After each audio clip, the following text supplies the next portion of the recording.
Am I the a-hole for refusing to help my parents with their mortgage, forcing them to lose their home, even though I can easily pay it off? I'm 23 female, my parents are 45 female and 46 male. I have two brothers, 24 and 21, and a little sister 8. We grew up upper middle class. As children, my parents would buy my two brothers whatever they requested, regardless of how expensive it was, allowed them to go on trips with them and threw them over-the-top birthday parties which I didn't receive any. For example, my brothers got to go to Disney for their birthdays while I stayed with my grandparents. Fortunately, my aunt/grandma took me to Disney a few months later. After being called out, they said they couldn't afford a trip for 5. As we got a little older, my parents had us working in their business after school and weekends. They gave both my brothers allowances for helping out while I didn't receive anything, though I was expected to do more. I wish it was just financial abuse though. My parents always said very hurtful things. They'd also make horrible comments when I entered the room, and I honestly still don't know what I did wrong. When my older brother graduated high school, they gave him an all-inclusive trip around Europe for the summer. When I graduated the next year, I didn't even get a party from them. I think the worst of it being they paid for both my brother's higher education, but told me to figure it out because they can't afford to pay for 3 college degrees. At 18, I moved in with my grandparents full-time and decided not to go to college because I didn't want to get into debt or put that burden on my grandparents, who offered to pay for some. I did, however, take them up on their offer to financially support me until I had a job. My grandma gifted me about $5,000 after moving in with her to help me start an online business I told her about. Long story short, my online shop blew up and made well over 6 figures my first year. Within 5 years, 2 online shops and a lot of investing in real estate and stocks, I now make way more money than my parents ever made combined. During the pandemic, my parents had to shut down their restaurant and are still struggling to make ends meet. They are also unable to pay for their mortgage and are afraid they'll go homeless if I don't support them. They also have a lot of medical bills after my father got into an accident and needed surgery for his knee. I, being so grateful for everything my grandparents and aunts have done for me, decided to get my grandparents their dream home and paid off my aunt's debts for medical school. After realizing I can also easily afford to pay off their debts/mortgage, my parents have been begging me, literally in tears, to save their home, but I refused. They told me I'm an a-hole and said I deserved my upbringing but that I shouldn't be punishing my siblings and forcing them out their homes for the actions of my parents. I'm not punishing my siblings though. I'll be more than happy to support them, especially my baby sister if she comes and stays with me or my grandparents. Am I the a-hole for watching them become homeless? Now for the top comments. Not the a-hole. As soon as you refused, the mask slipped. They told you that you deserved their mistreatment. It's very telling that they are aware they mistreated her. They acknowledged they were terrible parents to her by saying that. And yet, they still expect her to financially support them. They have some nerve. She owes them nothing and I'd be sure to tell them so. Not the a-hole. You reap what you sow. Where are the 2 brothers they gave so much to help them out? My younger brother, 21, is still in school and my older brother has a great tech job but has a family of his own and isn't able to support them much. Not the a-hole. But what do your grandparents think? Does it pain them to see their children like this? However, forgetting your parents for a minute, your siblings may resent you for life, even your baby sister, for breaking up the family. You say baby sister can come stay with you away from her parents? I'd think long and hard about this. Maybe there is something you could do that meets in the middle, like a deferred loan in writing or something, just enough to not lose the house. This way it's just a small favor. My maternal grandparents, the ones who took care of me growing up, are on my side and don't think it's right for my parents to ask me for anything. They obviously feel bad for their daughter's situation, but don't think it's my responsibility, especially when they've called her out multiple times and she didn't change. Also, they aren't really a fan of my father. As for my siblings, they're fully aware of my treatment and wish they did something growing up but couldn't. They don't blame me for not wanting to help. We have a great relationship and I plan to support my younger siblings, 21 and 8. My little sister doesn't know anything about this and hopefully is kept that way until she gets older. Next story. Am I the a-hole for refusing to help my sister throw a party and pay for a gift for our parents' 30th wedding anniversary? My sister, 29 female, is our parents' favorite. They have tried to hide it over the years, but for almost all of my 26 female life, it has been made perfectly clear that my parents care more about my sister. They know her favorite food, favorite color, favorite band, and generally things you're supposed to know about the people you are very close to / family. But they have always tended to forget mine and just give me my sister's favorite things. Other family members have pointed it out to them. My grandpa, who was the best to me growing up, called them out in front of everyone on more than one occasion for it. Like when I was 8, they had a birthday dinner with my sister's favorite dinner instead of mine. Grandpa was like, "What the heck is this? Why did you make sister's favorite instead of Opie's?" My parents were all flustered and said it was just a silly mix-up. I'd say of the 16 birthday dinners I had with them, 15 of them were my sister's favorites and not mine. While the 16th one was only right because Grandpa forced his way into the kitchen to help that year. I was always a gamer and a reader. My sister loved makeup and dolls. So my birthday / Christmas gifts were often makeup and dolls.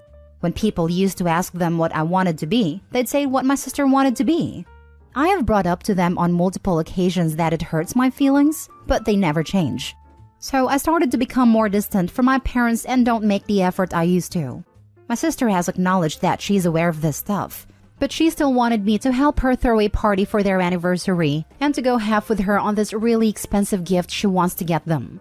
She told me about it over Christmas. The anniversary is in April. She wanted to go all out, but I told her I'm not doing anything that big to celebrate them and will not be putting all that effort in when they never make it with me. She told me that this would be helping her too. I told her she wants me to help her celebrate the people who show clear favoritism between their kids, but she doesn't see the big deal. We argued. She told me I was being childish and that I'm unfair to her / them. She told me if I don't help with the party and a gift, I am publicly shaming our parents and leaving it all on her shoulders. Am I the a-hole? Not the a-hole. Give them makeup and dolls. No, get them Grandpa's favorite. Opie, not the a-hole. Just forget about them and live your best life. Celebrate your grandpa though. He's the real one. Not the a-hole. Favoritism or not, you don't have an obligation to pay expensive gifts to your parents nor to throw big parties. It is nice if you can afford it and if you have a good relationship with them, but not given. Your sister calling you unfair when it was your parents showing clear favoritism is laughable. Did your sister ever stand up for you? Not that it was her role, but it would have been nice. Her behavior in this situation is really selfish. It's about what she wants and what your parents want, disregarding what you want once again. She didn't. Other family members did, but she'd say nice things to me after it happened. That was about it. So it's not really standing up. More like a pat in the back, but she didn't do anything to make an unfair situation right. Definitely not a-hole, OP. Blaming the person who suffered from discrimination is not okay. What your parents did was not okay, and what your sister said to you is not okay. None of their bad behavior is your fault.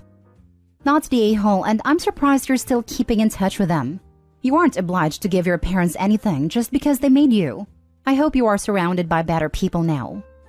I have considered not being in contact with them anymore. Never took that step, but it has totally crossed my mind. I went low contact with my toxic family, and I couldn't be happier with my life. If you think it's something that will make you feel better and safer, then give it some more thought. Good luck. Next story. Am I the a-hole for not paying for the repairs for a car I gave to my nephew for free after buying myself a new one? Back in October, I decided to buy myself a new car, which is a used 2020 Jeep Compass.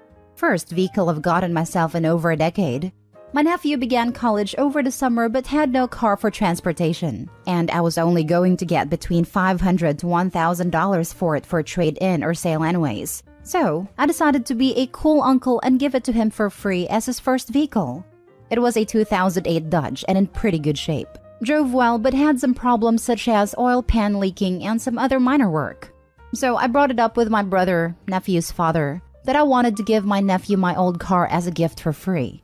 I wasn't asking any money from them, but made it clear that they would have to pay for anything pertaining to the transfer to them and update the inspection or anything else that needed to be done. I also let them know of any problems with it that I knew of. When asked why I was getting a new car, I told them I had thought it was time, and I had a job and budget to get one. I had been thinking about it for a few years and finally decided I should just do it. They agreed and they took it to a mechanic they trusted and had to do about $540 worth of work on it. for brakes, inspection, oil pan, and some other minor work. He said not to worry about a bill, that he'd work it up later. My nephew was excited when we gave it to him when he was visiting on the weekend, so now he doesn't have to bum rides or take a bus. Well, a couple months go by and the mechanic finally gets around to making out the repair bill. That, like I said, came out to be about $540. Well, my brother now wants me to pay the bill and says I should have paid for all the work before I even gave it to my nephew. My response was, I told you what condition I knew of about a car, and that any repairs or transfer payments would be their responsibility. Now they are acting like I've cheated them somehow, when all I can think is that I gave them a car at no additional cost other than repairs, and somehow I'm the a-hole? What do you guys think? Should I have paid or chipped in for the repairs or what? Now for the top comments. Not the a-hole. You told them what the deal was. They accepted it. Now they want to change the rules. If they mention it again, politely tell them that if the repairs are too much, you'll gladly take the vehicle back. But those are the options. Either shut up and pay the bill or give it back. No good deeds goes unpunished. OP, tell them you want the car back. Then you'll sell it and make money off of it, since you don't want to burden them with a free car. Not the a-hole. I did something similar with a friend's son. I asked him for $1,000 for the car that he could pay over 10 months. He paid me $300 over 3 months. Complained about the work it needed, which I told him about, and his dad also looked at it with him. Tuned it out like teenage boys who think they're real mechanics do. And it broke down beyond repair 6 months into him owning it. He never paid me the other $700. His mom wouldn't hold him accountable. So I took the L and made a mental note that we'll just never do him a favor again. When I was younger, my father was going to buy a new car and trade in the old one. My neighbor heard about it and asked my dad if he could buy it. My dad reluctantly agreed because he believed mixing money and friendship was dangerous. Sure enough, after a month or so, the car died. My neighbor informed my dad about it and made him feel bad, so my dad paid him back all of the money. A few years later, my parents wanted to sell the house and move away. They told the real estate agent not to put up signs but to sell it quietly. When our neighbors discovered they had sold the house, they were upset because my parents hadn't told them, because they wanted to buy it for their son. My father was wise in his decision not to involve family and friends in money transactions. I've learned a valuable lesson. Last story. Am I the a-hole for not asking my ex when I am moving abroad? Me and my ex-wife divorced when our daughter was 3 and she's 15 now. I'm gonna be fair. Ex has a lot of issues, to the level that every member of her family, her mom, dad, siblings, cousins, uncles, aunts, etc., gave testimonies against her at the case custody. As a result, I was given sole legal and medical custody after the divorce. She was bound to child support. That was automatically cut from her salary that was also decided by the judge because she was found untrustworthy to handle this. The house we lived in was her father's, and he made her move out to a smaller flat of his and he transferred the deed to mine in my daughter's name. She's also not allowed to have anything but supervised visits, but she didn't visit since she is 5 years old, so I mostly raised her by myself, with the help of our extended families. 2 months ago, I got a job offer from a university in Uruguay to be a visiting professor for 3 years. After I talked with my daughter, we thought it was a good idea, and she said she wanted to see and experience South America. There, I also don't have a rigid schedule so we can tour around South America in these 3 years. I also never went to South America other than Rio in late 1990s for Rio Carnival, so it will be a new experience for me too. And at the 27th of December, we moved to Uruguay. Her family was supportive and told us to enjoy this experience. But the problem is my ex. She called me and yelled at me for 30 minutes. Then my daughter took the phone from me and closed it to her face after saying, "Why do you care when you weren't there?" The thing is, my ex doesn't have any power over me and my daughter, so we can do anything we want. She also doesn't own the house she's living right now, and father-in-law can kick her out if he thinks she is out of line. So I might be abusing the power I have. Am I the a-hole? Not the a-hole. To your point, she hasn't cared for the past 10 years, so I think it's just a jealousy coming out in her. As long as you're legally able to move your daughter out of the country, go for it. Enjoy your life and don't look back. This indeed. OP, don't even bother to let her father kick her out. Put your energy elsewhere. Just ignore her calls and go have fun with your daughter. If her father is annoyed with her, he can handle her himself. And I hope your daughter will have a blast. Not the a-hole for me, I reckon. I'm a little confused as to what the problem is that you describe at the end. It looks like you and your child are perfectly fine to move away to Uruguay. The anger that your ex-partner has seems likely to be driven by their own shame, rather than anything based on the situation. If they had a good relationship with their child and exercised the visitation rights, then it would surely be a difficult situation to manage. But that's clearly not the case here. I think their living situation shouldn't really be any concern when you and your child make this decision. It's really up to the father-in-law whether they boot them out. I think you don't have to feel guilty or responsible if their own actions cause them negative consequences. Father-in-law can kick her out if he ever thinks her daughter is disturbing her granddaughter. There are details that I couldn't write here, but if my ex goes to their parents' house, one of her sisters does a complete body search on her, in case she is hiding something dangerous or could be used as a weapon. Not the a-hole, but maybe cover your bases by talking with your lawyer. I am legally safe. I was even offered to terminate her parenting rights during the divorce process, but I didn't want it. I was still holding out hope for her, but maybe I should have done that.